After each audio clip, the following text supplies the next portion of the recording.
Sir നമസ്കാരം. നമസ്കാരം. കേരള രാഷ്ട്രീയം വല്ലാത്തൊരു രീതിയിൽ മുന്നോട്ട് പോയിക്കൊണ്ടിരിക്കുന്നു. 2026 നിയമസഭാ തെരഞ്ഞെടുപ്പ് കഴിഞ്ഞ് മൃഗീയ ഭൂരിപക്ഷത്തോടുകൂടി UDF അധികാരത്തിൽ വന്നു. വി ഡി സതീശൻ മുഖ്യമന്ത്രിയായി മന്ത്രിസഭ രൂപീകരിച്ച് 2 മാസം കഴിയുന്നു. നയപരമായ പല വിഷയങ്ങളിലും വി ഡി സതീശനെ സംബന്ധിച്ചിടത്തോളം കോൺഗ്രസിനകത്തു നിന്ന് തന്നെ വലിയ വെല്ലുവിളി ഉണ്ടാകുന്നു. വിഴിഞ്ഞം ഓഹരി കൈമാറ്റത്തിലായാലും PM ശ്രീ വിഷയത്തിലായാലും മദ്യത്തിൻ്റെ വീര്യം കുറഞ്ഞ മദ്യത്തിൻ്റെ വിൽപ്പന നികുതിയൊക്കെ ബന്ധപ്പെട്ട് VM സുധീരൻ അടക്കമുള്ള പല ആളുകളും അതുപോലെ ഘടകകക്ഷികളിൽ പലരും വി ഡി സതീശനെ വിമർശിക്കുന്ന തരത്തിലേക്ക് കാര്യങ്ങൾ മാറുന്നു. കോൺഗ്രസിനകത്തു നിന്ന് തന്നെ ഒരുപറ്റം ആളുകൾ വി ഡി സതീശനെതിരെ നീങ്ങുന്ന കാഴ്ചയും നാം കണ്ടു. എന്നാൽ അതിന് സമാനമായ രീതിയിൽ പ്രതിപക്ഷ നേതാവായ അല്ലെങ്കിൽ പ്രതിപക്ഷ നിരയിലുള്ള CPM-നും വലിയ വെല്ലുവിളികളുണ്ടാകുന്നു. പ്രതിപക്ഷ നേതാവായ മുൻ മുഖ്യമന്ത്രിയായ പിണറായി വിജയനെ സംബന്ധിച്ചിടത്തോളം അദ്ദേഹത്തിന് ഇടതും ബലം തിരിയാൻ പറ്റാത്ത രീതിയിൽ ED കേസ് വരുന്നു. അദ്ദേഹം ഭരണത്തിലിരുന്ന് കഴിഞ്ഞപ്പോൾ അദ്ദേഹത്തിൻ്റെ കേന്ദ്രത്തിലുള്ള സ്വാധീനം കൊണ്ടോ എന്താണെന്ന് അറിയില്ല. ഇപ്പോൾ സീരിയസ് ഫ്രോഡ് ഇൻവെസ്റ്റിഗേഷൻ ഓഫീസും EDയും അന്വേഷിക്കുന്ന CMR എക്സാലോജിക് കേസുമായി ബന്ധപ്പെട്ട മാസപ്പടി അദ്ദേഹത്തിൻ്റെ മകൾ വീണ വിജയനിലേക്ക് വളരെ സജീവമായി എത്തുന്നു. 2 തവണ അവരുടെ വീട് റെയ്ഡ് ചെയ്യുന്നു. 2 തവണ ED ഏതാണ്ട് 20 മണിക്കൂറോളം വീണയെ ചോദ്യം ചെയ്യുന്നു. വീണയെ ചോദ്യം ചെയ്തതിന് പ്രതിഷേധമുയർത്തിയ CPM-കാർ 25 പേർ ജയിലിൽ കഴിയുന്നു. അവർക്ക് 7 കോടി രൂപ നഷ്ടപരിഹാരം നൽകേണ്ട അവസ്ഥയിലേക്ക് ED കേസ് കൊടുക്കുന്നു. അങ്ങനെ വിവിധ വിഷയങ്ങളുമായി ബന്ധപ്പെട്ട് നോക്കുമ്പോൾ ഈ കേസുമായി, അതായത് ED അന്വേഷിക്കുന്ന മാസപ്പടി കേസിൽ വീണയല്ല യഥാർത്ഥ പ്രതി, അത് പിണറായി വിജയൻ തന്നെയാണെന്ന തരത്തിൽ CMRL കർത്തയുടെ തന്നെ മൊഴി വരുന്നു. ഇവിടെ CPM അക്ഷരാർത്ഥത്തിൽ ഒന്ന് പ്രതിഷേധിക്കാനോ പ്രതികരിക്കാനോ പോലും പറ്റാത്ത രീതിയിൽ രാഷ്ട്രീയമായി വെട്ടിലായിരിക്കുന്നു. എൻ്റെ ചോദ്യം രാജ്മോഹൻ സാറിൻ്റെ അടുത്ത് ഇതാണ്: CPM-ൻ്റെ യഥാർത്ഥ പ്രതിയോഗി, അതായത് പിണറായി വിജയനെതിരെയും CPM-നെതിരെയും നിരവധി അഴിമതി ആരോപണങ്ങൾ അക്കമിട്ട് അടയാളപ്പെടുത്തി നേരത്തെ രംഗത്ത് വന്നിരുന്ന കോൺസുലേറ്റ് ജീവനക്കാരിയായ സ്വപ്ന സുരേഷ് തന്നെ, മുഖ്യമന്ത്രിയുടെ ഓഫീസ് കേന്ദ്രീകരിച്ച് സ്വർണ്ണക്കള്ളക്കടത്ത് നടന്നു എന്ന് പറയുന്ന സ്വപ്ന സുരേഷ് വീണ്ടും വിജിലൻസിൽ മൊഴി കൊടുത്തിരിക്കുന്നു. വീണ്ടും മാധ്യമങ്ങൾക്ക് മുന്നിൽ വന്നു നിന്നുകൊണ്ട് പിണറായി വിജയനെതിരെ നിരവധി അഴിമതി ആരോപണങ്ങൾ വീണ്ടും പുറത്തുവിടുന്നു. പിണറായി വിജയൻ ജയിലിൽ പോയാലേ താൻ തൻ്റെ ഇത്തരത്തിലുള്ള പ്രവർത്തനം അവസാനിപ്പിക്കുമെന്ന് വീണ്ടും പറഞ്ഞിരിക്കുന്നു. ഇവിടെയാണ് CPM-ൻ്റെ യഥാർത്ഥ പ്രതിയോഗി, യഥാർത്ഥ എതിരാളി സ്വപ്ന സുരേഷാണോ അതോ വി ഡി സതീശനാണോ, അല്ല എന്നുണ്ടെങ്കിൽ ED ആണോ BJP ആണോ എന്നുള്ള ചോദ്യങ്ങൾ വരുന്നത്. കഴിഞ്ഞ കുറേ കാലങ്ങളായി കേരളത്തിലെ അല്ലെങ്കിൽ ഇന്ത്യയിലെ രാഷ്ട്രീയ രംഗം വളരെ അടുത്ത് നിന്ന് നോക്കിക്കാണുകയും അതിൽ തൻ്റേതായ അഭിപ്രായങ്ങൾ കൃത്യമായി പല മാധ്യമങ്ങളിലൂടെ രേഖപ്പെടുത്തുകയും ലേഖനങ്ങൾ വഴിയും അതുപോലെ ചർച്ചയിലൂടെയുമെല്ലാം വ്യക്തമാക്കുകയും ചെയ്തിട്ടുള്ള രാഷ്ട്രീയ നിരീക്ഷകനും മുതിർന്ന മാധ്യമപ്രവർത്തകനുമായ രാജ്മോഹൻ സാർ ഈ വിഷയത്തെ എങ്ങനെയാണ് നോക്കിക്കാണുന്നത്? ഇവിടെ പിണറായി വിജയൻ മുഖ്യമന്ത്രിയായിരുന്ന കാലത്ത് വി ഡി സതീശനും രമേശ് ചെന്നിത്തലയ്ക്കും മറ്റും എതിരായിട്ടുള്ള ഏറ്റവും വലിയ ആരോപണം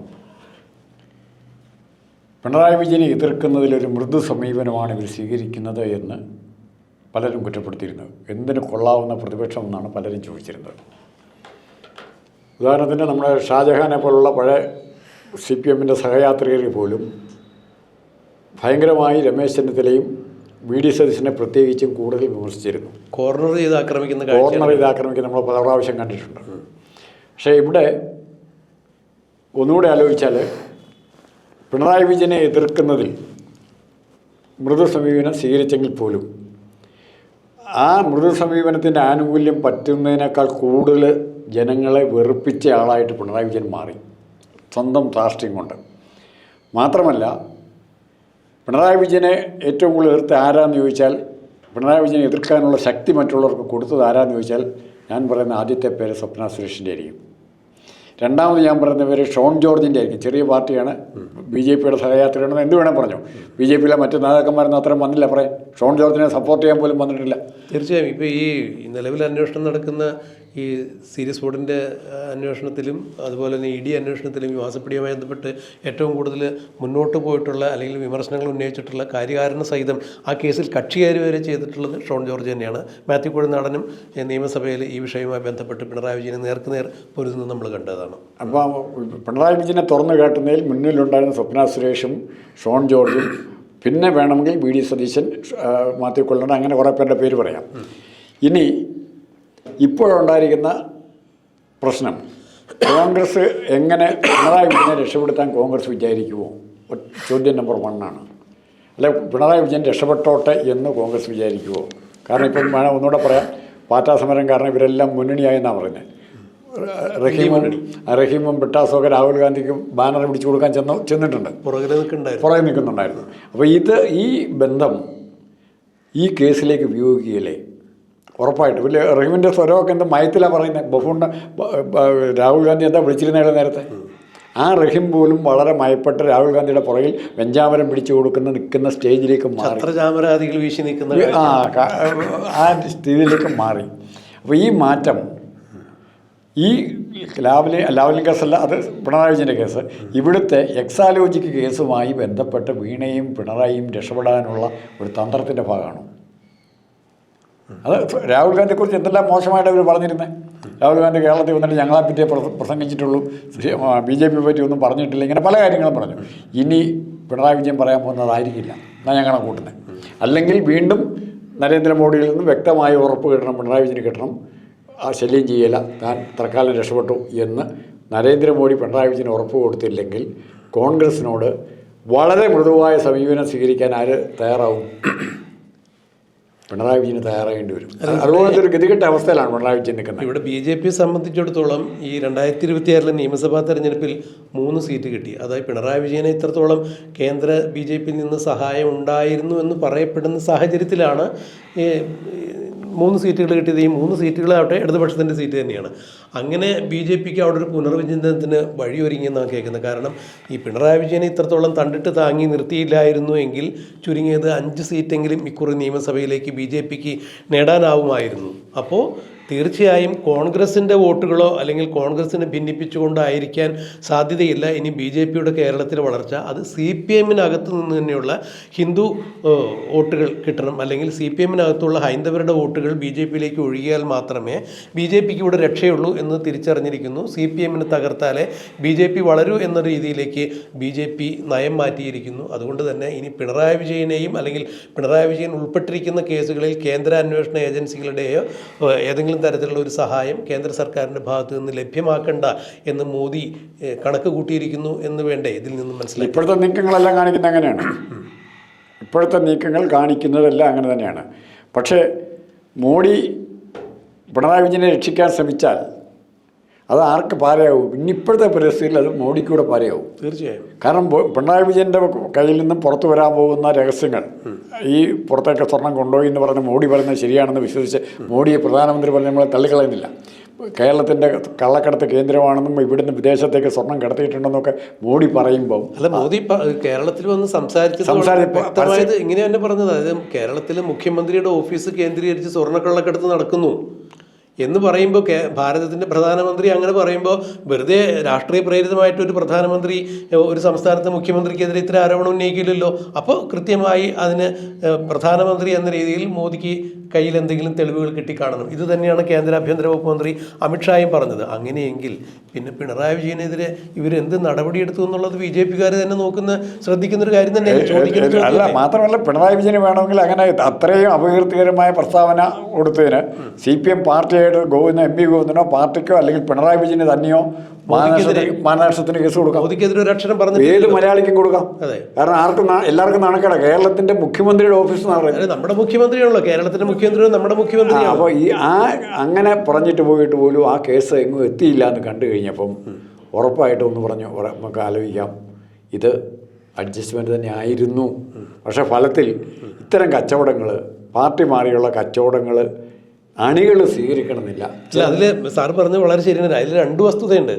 ഒന്ന്, പ്രധാനമന്ത്രി നരേന്ദ്രമോദിയും അതുപോലെ അമിത്ഷായും കേരളത്തിൽ വന്ന് പറഞ്ഞ കാര്യം, മുഖ്യമന്ത്രിയുടെ ഓഫീസ് കേന്ദ്രീകരിച്ച് സ്വർണ്ണക്കള്ളക്കടത്ത് നടക്കുന്നു എന്ന് പറഞ്ഞ വിഷയത്തിൽ മുഖ്യമന്ത്രിയും മുഖ്യമന്ത്രിയുടെ പാർട്ടിയും ഉൾപ്പെടെ ആരും പ്രധാനമന്ത്രിക്കോ അല്ലെങ്കിൽ അമിത്ഷായ്ക്ക് എതിരോ പ്രതികരിച്ചില്ല എന്ന് പറയുമ്പോൾ അതിൽ ഒരു വാസ്തവമുണ്ട്. കാരണം ഇവർ പ്രധാനമന്ത്രിക്കെതിരെയോ അമിത്ഷായ്ക്കെതിരെ പ്രതികരിച്ചു കഴിഞ്ഞാൽ അവരുടെ കയ്യിൽ ഏതെങ്കിലും തരത്തിൽ തെളിവുകളുണ്ടെങ്കിൽ നടപടികളുമായി അവർ മുന്നോട്ട് വരും.